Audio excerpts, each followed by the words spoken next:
நீங்கள் தவறவிட்ட எபிசோடுகளை இப்பொழுதே காணுங்கள் உங்கள் Tandivan.com மற்றும் Tandivan யூடியூப் சேனலில்.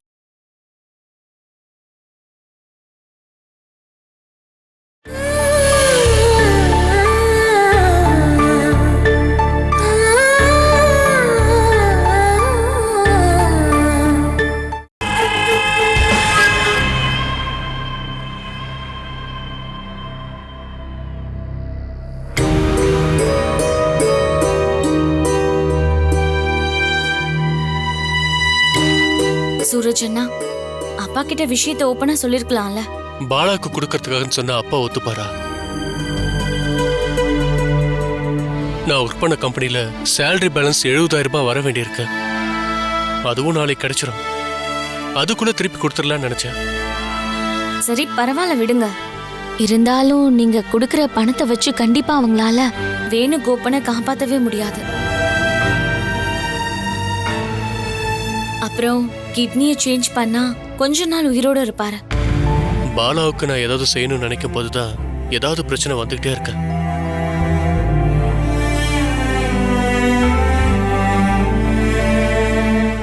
நீ அங்க போகலன்னு சொன்னதும் இவ ரொம்ப சோகமாயிட்டாப்பா.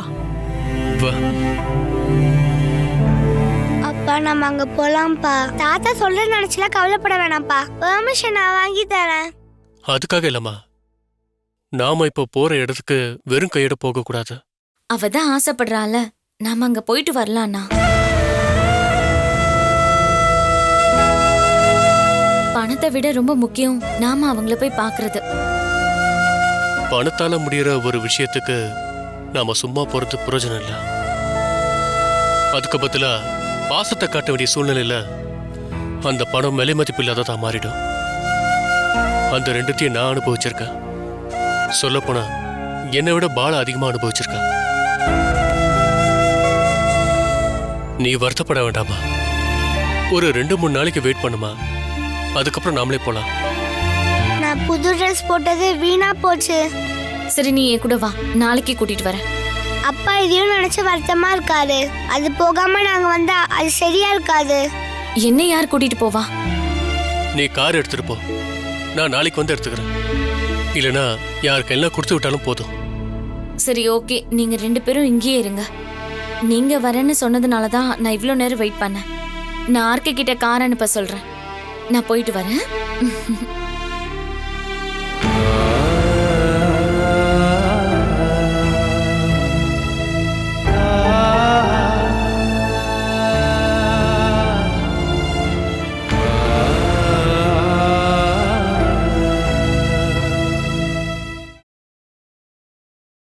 உங்க கூட ஹரியும் திவ்யாவும் வராங்கன்னு அப்பா கால் பண்ணி சொன்னாரே. என்ன பாலாவை பார்க்க அனுப்பிட்டு ஹரி திவ்யாவை கூப்பிடுறதுக்காக அவளோட வீட்டுக்கு போயிட்டான்.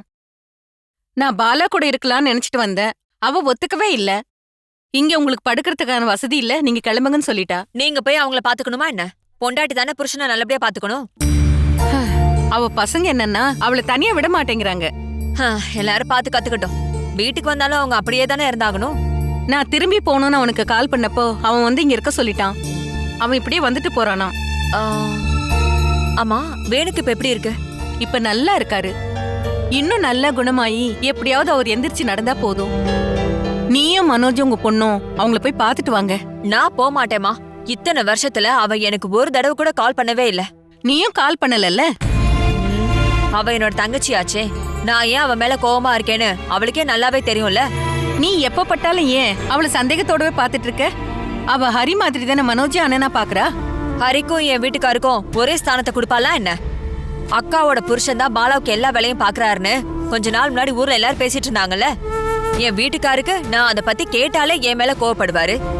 உங்களுக்கு தான் தெரியும்ல, அவளால இந்த வீட்ல நாங்க 1.5 வருஷமா தனியா தான் வாழ்ந்துட்டு இருந்தோம்.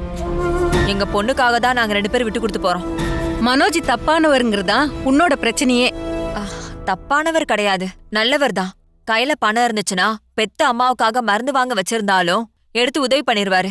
அந்த பழக்கம் நல்லது இல்லைன்னு எனக்கு தோணுச்சு. அதை தடுக்கிறதுக்காக தான் நான் பாலாவை கருவியா யூஸ் பண்ணி தடுத்து வச்சிருக்கேன். அப்படி நான் பண்ணலைன்னா இப்ப வேணுவோட ட்ரீட்மெண்ட்டுக்கான எல்லா செலவையும் இவர் தானே பாத்துப்பாரு. இந்த அளவுக்கு நல்ல மனசு உள்ள ஆளு இந்த காலத்துல எங்கடி கிடைப்பாங்க? நீ அவரோட மனசை காயப்படுத்தாம பாத்துக்கோ. தேவையில்லாம நீ எதுக்கு அவர் மனசை காயப்படுத்துற?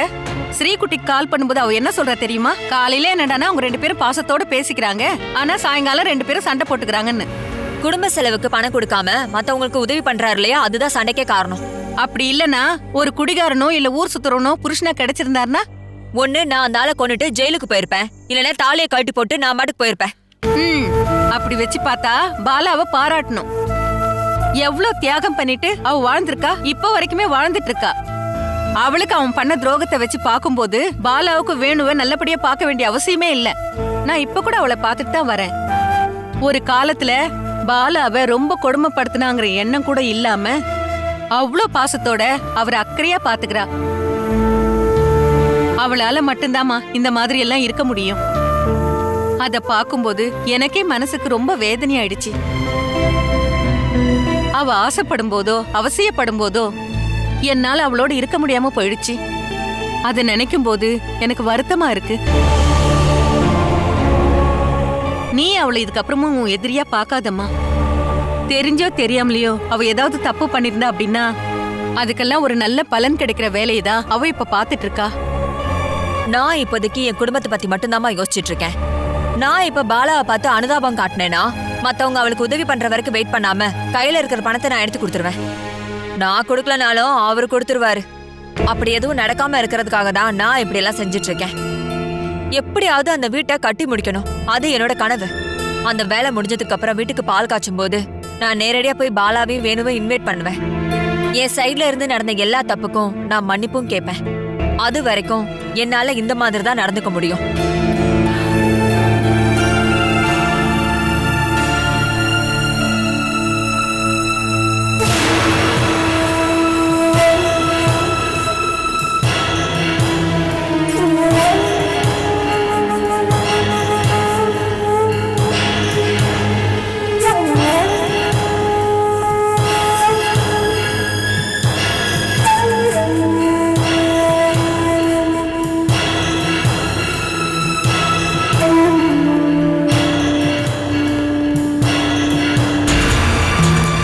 வேணுவ பார்த்துட்டு வந்ததுல இருந்து நீங்க ரொம்பவே யோசிச்சுட்டு இருக்கீங்க.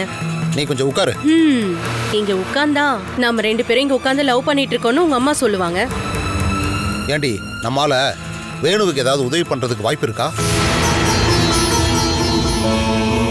ஒருத்தன் இல்லாம போனா அந்த சொத்து நமக்கு வந்து சேரும்னு ஆசைப்பட்டது என்னமோ உண்மைதான். ஆனா அவனுக்கு சரியான ட்ரீட்மெண்ட் பண்ணாம ஒருவேளை அவன் இறந்து போயிட்டான்னா அதை மட்டும் என்னால தாங்கவே முடியாதுடி. நீ என்ன நினைச்சாலும் சரி, ஒரு பிரச்சனைன்னு வரும்போது நாங்க 3 பேரும் ஒன்னாவே தான் இருந்திருக்கோம். வேணுவுக்கு ஏதாவது ஒண்ணு கிடக்க ஒண்ணு ஆயிருச்சுன்னா நினைச்சு பார்க்கவே பயமா இருக்கு. வேணுவோட ட்ரீட்மெண்ட்காகவும் ஆபரேஷனுக்காகவும் லட்சக்கணக்கில் செலவாகும். நம்மளால அதிகபட்சமா 5000 இல்ல 10,000 தான் ரெடி பண்ண முடியும். அதை வச்சு ஒண்ணும் பண்ண முடியாது. கடலுக்குள்ள ஒரு சின்ன கல்ல தூக்கி போட்ட மாதிரி இருக்கும். யாராவது என்ன நம்பி கடன் கொடுத்தாங்கன்னு வச்சுக்கேன், அந்த பணத்தை வேணுவுக்கு கொடுத்துட்டு நான் எங்கேயாவது எஸ்கேப் ஆயிடுவேன். ஆனா அதுக்கு முன்னாடி என்ன அந்த ஆத்துல தள்ளிட்டு போங்க. வீட்ல போற வழியில வேலை செய்யற இடத்துல கடன்காரங்க வந்து கேள்வி கேட்கற அளவுக்கு நீங்க பண்ணிட்டு போயிடாதீங்க. அப்படின்னா பணத்தை ஏற்பாடு பண்றதுக்கு வேற என்னடி வழி இருக்கு?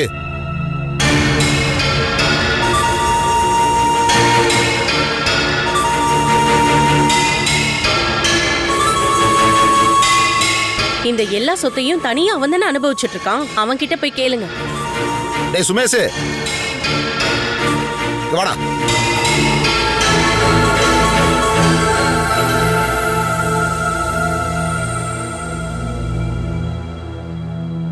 ஏண்டா வேணுவுக்கு டயாலிசிஸ் பண்ணிட்டு இருக்காங்கன்னு உனக்கு தெரியுமா தெரியாதா?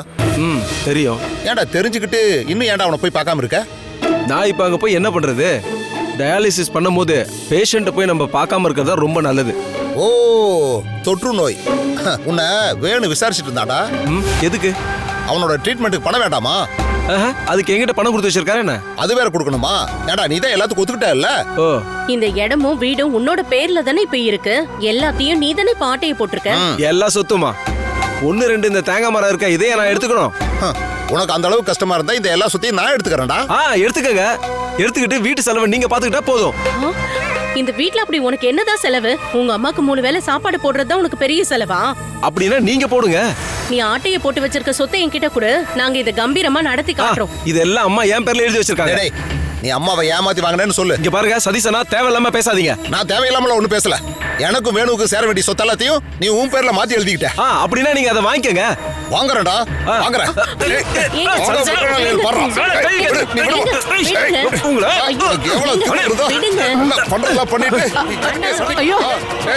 என்னடா பிரச்சனை?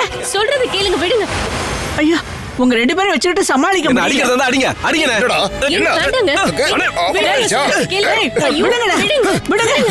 விடுங்க. 2 பேரும் கீரியும் பாம்பு மாதிரி சண்டை போடாம என்ன விஷயம்னு சொல்லுங்கடா. வேற மாதிரி இந்த அளவுக்கு பைத்தியம் முடிச்சிருச்சு. அணில என்னம்மா பிரச்சனை? வேணுவோட ட்ரீட்மெண்ட் பத்தி பேசிட்டு இருக்கும்போது 2 பேருக்கும் சண்டை வந்துருச்சு. ஐயோ, வேணனோட செலவை என்ன ஏத்துக்க சொல்றாங்க? இதெல்லாம் நியாயமா என்ன? டேய், உன் பேர்ல தானே எல்லாம் இருக்கு, அப்ப நீ தானே ஏத்துக்கணும். அம்மா, வேணுவோட நிலைமை ரொம்ப மோசமா இருக்குமா. அவனை அங்க போய் பார்த்தா தான் உங்களுக்கு எல்லாம் புரியும். யானை மாதிரி கம்பீரமா சுத்திக்கிட்டு இருந்தவன் இப்ப துவண்டு போய் பெட்ல கிடக்கிறத பார்க்கும்போது மனசுக்கு ரொம்ப கஷ்டமா இருக்குமா. அவனை நம்ம காப்பாத்தணும்.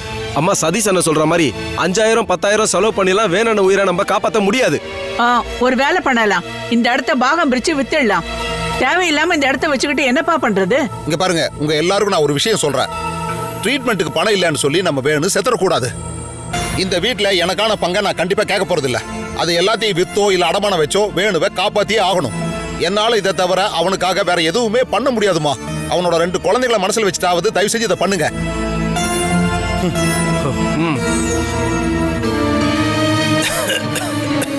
அத்தை, அங்க பாருங்க மாமா.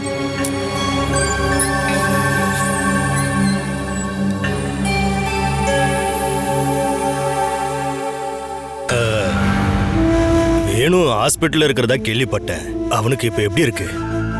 அவனை பாக்குறதுக்கு இங்க இருந்து யாருமே போகல.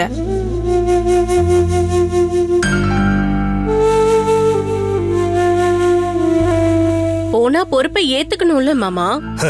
இந்த மாதிரி நேரத்துல கூட இருக்க முடியலன்னா நீங்களா என்னடா அண்ணன் தம்பிங்க? ட்ரீட்மெண்ட் பண்றதுக்கு உங்ககிட்ட பணம் இருக்கா என்ன? ட்ரீட்மெண்ட் பண்ணணும்னோ அண்ணனோட உயிரை காப்பாத்தணும்னோ ஆசைப்படுற அந்த மனசு போதுண்டா. பணம் தானா வந்து சேரும். இங்க பாரு, இந்த உலகத்திலேயே விலை மதிக்க முடியாத பொருள் என்னன்னா அது உயிர் தான். உயிரை காப்பாத்தணும்னா சொத்தை வித்தாவது காப்பாத்திரணும். இந்த சொத்து பணம்லாம் எப்ப வேணாலும் வரும்டா. ஆனா உயிர் மட்டும் போயிடுச்சுன்னா போனதுதான்.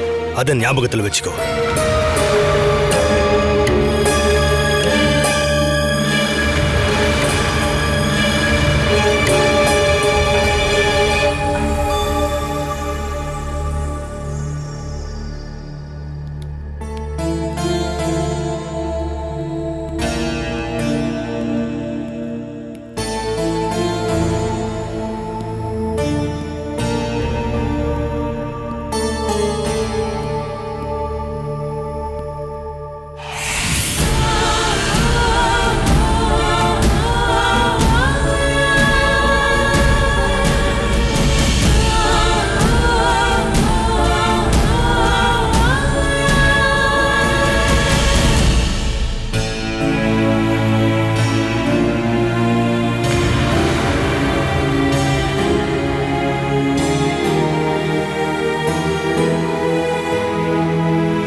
பாலா,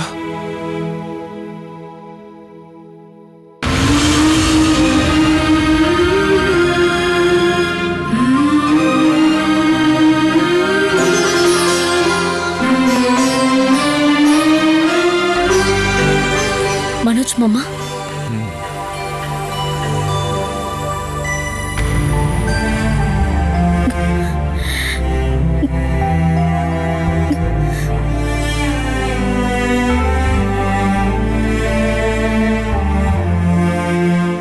இன்னமும் நீ அழுதுதான் இருக்கல்ல, அப்படிதானே பாலா? இது வருத்தத்தினால வரல மாமா. நான் உங்களை எத்தனை நாளைக்கு அப்புறம் பாக்குறேன், அதோட சந்தோஷம்தான்.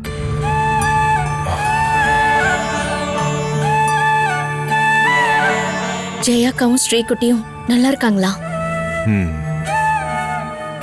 ஜெயாக்காவோட கோவம்லாம் நான் இங்கதான் வரேன்னு அவகிட்ட சொல்லல.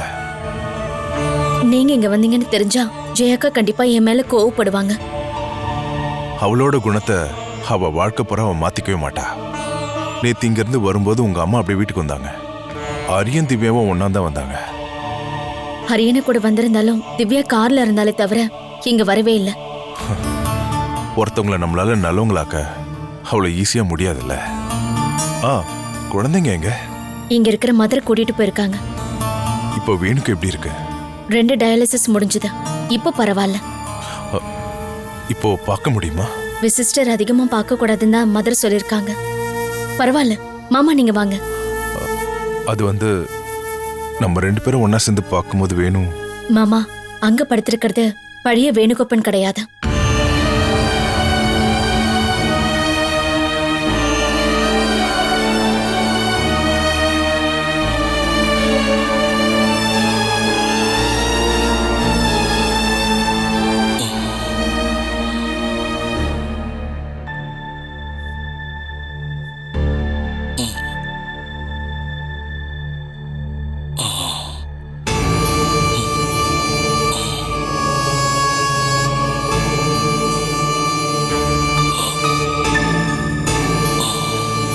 மனுஷ மாமா வந்திருக்காரு. நான் இவர் வீட்டுக்கு போயிருந்தேன். எதுக்கு?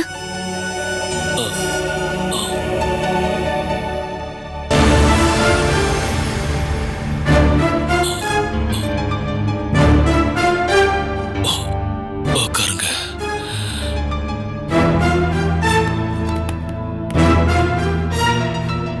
வேணும், ஏதாவது வகையில பாலாவுக்கு உதவுறது ஜெயாக்கு பிடிக்காதுன்னு தெரியுமே. அதனாலதான் உதவி வேணும்னு என் வீட்டுக்கு வந்தப்போ அவங்க கிட்ட மோசமா நடந்துக்கிட்டா. அவங்க இந்த மாதிரி சொல்றதுக்கு காரணம் நான் பண்ண காரியம்தான். பாலாவை உங்களையும் ஒன்று சேர்த்து நான் உங்க வீட்டுக்கு வந்து ரொம்ப தப்பா பேசினேன்.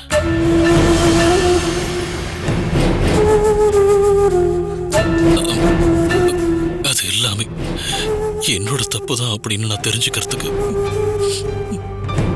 நான் இது வரைக்கும் வர வேண்டியதாயிடுச்சு. என்னதான் நடந்தாலும் மனசளவுல நீங்க தைரியமா இருக்கணும் தான் இப்ப நீங்க முயற்சி பண்ணணும். என் எல்லா தப்புகளையும் மன்னிச்சு இவ என் கூட இருக்கும்போது நான் ஏன் தளர்ந்து போகணும்?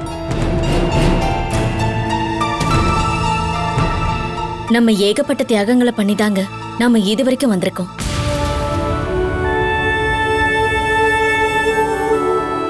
நான் தான் சொல்லிருக்கேன்ல, நான் உயிரோட இருக்கிற வரைக்கும் என் புருஷனும் குழந்தைங்களும் யார்கிட்டே கை நீட்ட வைக்க மாட்டான் அப்படின்னு. ஆனாலும் நம்மள ஒதுக்க வைக்கணும்னு நினைக்கிறவங்க முன்னாடி நீங்க கையேந்த வெட்டிதான் போயிடுச்சுல்ல.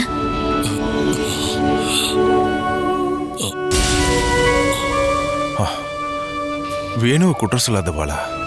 உயிருக்குன்னு ஒண்ணு வரும்போது நாம நம்ம கௌரவத்தை விட்டு யார்கிட்டயாவது கையேந்துவோம். நான் எதுக்காக வந்தேன்னா, என் வீட்டுல வச்சு வேணுக்கு நடந்த அவமானத்துக்கு சாரி சொல்றதுக்காக மட்டும் இல்ல, உங்களோட வாழ்க்கை சரியாகிறதுக்கு என்னால முடிஞ்சதா நான் எல்லாத்தையும் செய்வேன்.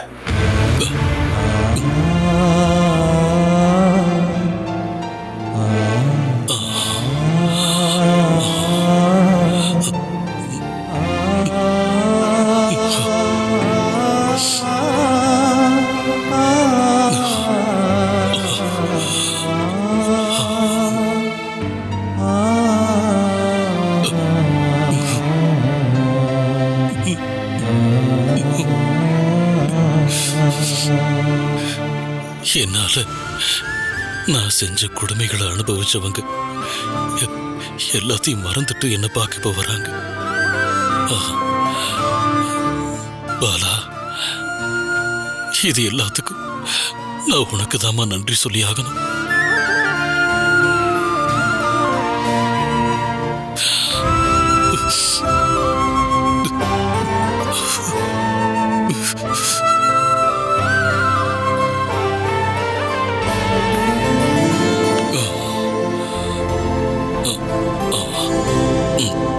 பாலாவோட அக்கா வீட்டுக்காரரு மனோஜ். வணக்கம். எப்ப வந்தீங்க? வந்து ஒரு 10 நிமிஷம் இருக்கும்.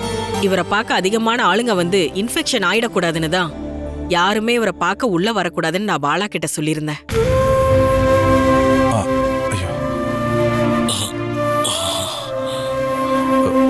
இவரை வந்து பாக்குறதுக்கு எந்த பிரச்சனையும் இல்லைன்னு சொன்னாங்க. ஐயோ, நீங்க வந்ததுக்காக நான் ஒன்னும் சொல்லல. எதுக்குன்னா பேஷண்டோட சொந்தக்காரங்கன்னு சொல்லி ஒரு கூட்டமே உள்ள வந்துருவாங்க. அவங்க எல்லார்கிட்டையும் பேஷண்டோட ஆரோக்கியத்துக்காக உங்ககிட்ட காட்டலன்னு சொன்னாலும் அவங்க ஒத்துக்கிறது இல்ல. அதனாலதான் நான் பேஷண்ட் கூட இருக்கிறவங்க கிட்ட இதை சொல்லிடுவேன். பார்க்க வரவங்க அன்பை விட ரொம்ப ரொம்ப முக்கியம் பேஷண்டோட உடல்நிலை தான். பார்க்க வரவங்கள நீங்க தான் வராம பாத்துக்கணும்னு சொல்லிடுவேன்.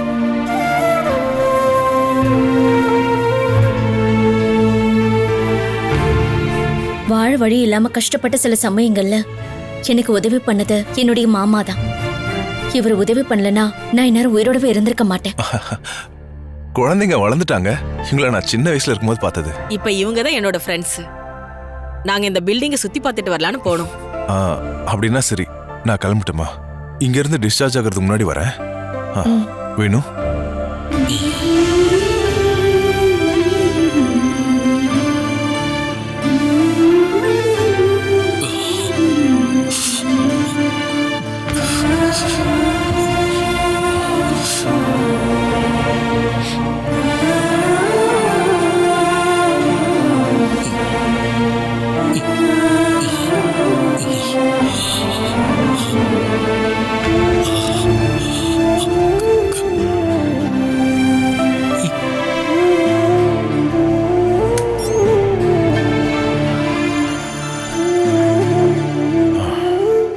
பணத்துக்காகவும் இப்ப நடக்கிற ஹாஸ்பிட்டல் செலவுக்கு நீ நினைச்சு கவலைப்பட தேவையில்ல. உன் தைரியம் தான் வேணு உயிர் பழிக்கிறதுக்கு உறுதுணையா இருக்கும். நீங்க மாமா கூட வரீங்களா? அங்க உங்க கூட விளையாட உங்களுக்கு ஒரு அக்கா இருக்கா? நாங்க அம்மாவை விட்டுட்டு வேற எங்கேயுமே போக மாட்டோம். இவங்களால எந்த தொந்தரவும் இல்ல. பாப்பா என்னன்னா அப்பா கூடவே இருந்து அப்பாவை பாத்துக்கிறா. நீ பெரியவளானதுக்கு அப்புறம் டாக்டர் ஆகணும், சரியா? அப்பாவை நீங்க எப்ப வீட்டுக்கு அனுப்புவீங்க? ஒரு 2-3 நாள் அவர் இங்கேயே இருந்து ரெஸ்ட் எடுக்கட்டும். அதுக்கப்புறம் அவர் அனுப்பிடுறேன். ரெகுலரா இந்த மாதிரி டயாலிசிஸ் பண்றதுனால வேற ஏதாவது பிரச்சனை வருமா? பிளட்ல இருக்கிற வேஸ்ட ரிமூவ் பண்ற வேலையை மட்டும்தான் பாக்குறாங்க. அதனால எந்த பிரச்சனையும் வராது. இது பாத்தீங்கன்னா குரோனிக் டிசீஸா இருக்கிறதுனால பண்றோம். அப்படி இல்லாம இருந்திருந்தா வீட்ல வச்சு பண்ற பெரிட்டோனியம் டயாலிசிஸ் பண்ணா சரியா இருக்கும். இதுக்கப்புறம் இன்னும் எத்தனை வாட்டி பண்ணும்? நாளைக்கு பண்ணதுக்கு அப்புறம் தான் டாக்டர் என்ன சொல்றாருன்னு தெரியும். இப்போதைக்கு வாரத்துக்கு 2 டயாலிசிஸ் ஆவது பண்ணணும். சொல்ல போனா அது 3 நாளா கூட ஆகலாம். அது ஒவ்வொரு ஸ்டேஜுக்கும் கொஞ்சம் டிஃபரெண்டா இருக்கும். கிட்னி டிரான்ஸ்பிளான்டேஷன் பண்றது இருக்கிறதுலயே அதுதான் மிகச்சிறந்த வழி. ஆபரேஷன் சம்பந்தப்பட்ட வேலைக்கு ஒரே நேரம் நிறைய அமௌண்ட் செலவானாலும் இந்த டயாலிசிஸ் பண்ற கஷ்டம் இல்லாம போகும். இப்ப பாத்தீங்கன்னா டயாலிசிஸ் அப்புறம் மருந்துகளும் சேர்த்து மாசத்துக்கு ஒரு 40,000 கண்டிப்பா செலவாகும். கிட்னி டோனர் கிடைக்கணும் இல்ல மதர்? எல்லாத்துக்கும் சேர்த்து லட்சக்கணக்கில் ஆகும். அந்த அமௌண்ட்டை கண்டிப்பா எங்களால ரெடி பண்ண முடியாது. வேணுகோபாலுக்கு தேவைப்படுறது A+ கிட்னிமா. இப்ப கிட்னி ஃபெடரேஷன் சம்பந்தப்பட்ட சங்கத்துல கிட்னி டோனர்களை கண்டுபிடிச்சு கொடுக்கறாங்க. சொல்ல போனா அங்க பேரை ரிஜிஸ்டர் பண்றது ரொம்ப நல்லது. அந்த கடவுள் யாரோட உருவத்துல வந்து உதவுவார்னு யாருக்கு தெரியும்? அதை நாங்க பண்றோம். சொல்ல போனா ரொம்ப நாளைக்கு டயாலிசிஸ் மாதிரி பண்ண முடியாதுல்ல. நிரந்தரம் அதாவது தீர்வு கிடைக்கணும். என்னால முடிஞ்சதை நான் பண்றேன். இந்த மாதிரி நேரத்துல உதவி பண்ண ஆளுங்க இருக்காங்கங்கிற நினைப்பு தான் பேஷண்ட்டுக்கும் அவங்க சொந்தக்காரங்களுக்கும் நம்பிக்கை கொடுக்கற மாதிரி இருக்கும். சும்மா வார்த்தைக்காக நான் சொல்ல. கல்யாணத்துக்கு அப்புறம் சந்தோஷம்னா என்னன்னு பாலாக்கு தெரியாது. நோய் வந்து படுத்ததுக்கு அப்புறம் தான் பாலாவுக்கு கொடுமை பண்ண குற்ற உணர்ச்சி அவருக்கு இப்பவும் இருக்கு. அதான் அந்த தப்புக்கான தண்டனை அனுபவிக்கிறாரு. உன் எதிரிக்கு பசி எடுக்கும்போது அவனுக்கு நீ சாப்பிட கொடுக்கலாம், தாகம் எடுத்தா தண்ணி கொடுக்கலாம். அது மூலமா நீ அவன் உடம்புக்குள்ள ஒரு நல்ல எண்ணத்துக்கான விதைய போட்டிருக்க அப்படின்னு பைபிள்ல இருக்கு.